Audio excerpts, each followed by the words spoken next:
दान और पुण्य केवल धन से नहीं होता, यह भाव और निष्ठा से किया जाता है। आज हम जानेंगे एक ऐसी प्रेरणादायक कथा जो बताएगी सच्चे पुण्य का अर्थ। इस प्रवचन में महाराज जी यह समझाते हैं कि दान और पुण्य केवल धन से नहीं बल्कि भाव, निष्ठा और सेवा से किए जाते हैं। एक भक्त ने पूछा कि वह दान पुण्य करना चाहता है पर उसकी आर्थिक स्थिति अच्छी नहीं है।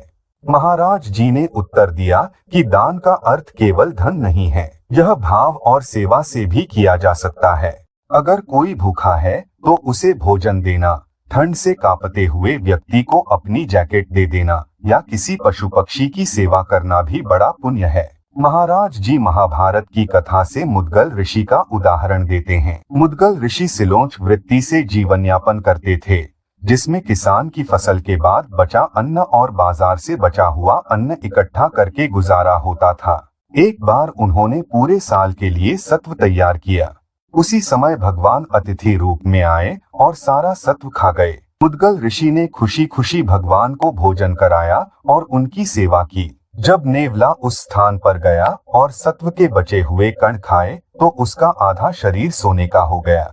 उसने युधिष्ठिर के राजसूय यज्ञ के समय यह कहा कि मुद्गल ऋषि का सत्व यज्ञ युधिष्ठिर के भव्य यज्ञ से भी अधिक पुण्यवान है। इस प्रवचन से यह संदेश मिलता है कि सच्चा पुण्य निष्ठा और त्याग में है, न कि धन और दिखावे में। गरीब का एक रोटी का दान भी बड़ा भंडारा माना जाएगा, जबकि बेईमानी से कमाए गए धन से किया गया लाखों का भंडारा भी पुण्य नहीं है।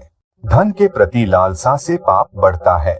धर्म के लिए सत्य और निष्ठा का पालन करना चाहिए और जितना भगवान ने दिया है उसी से संतोष करना चाहिए।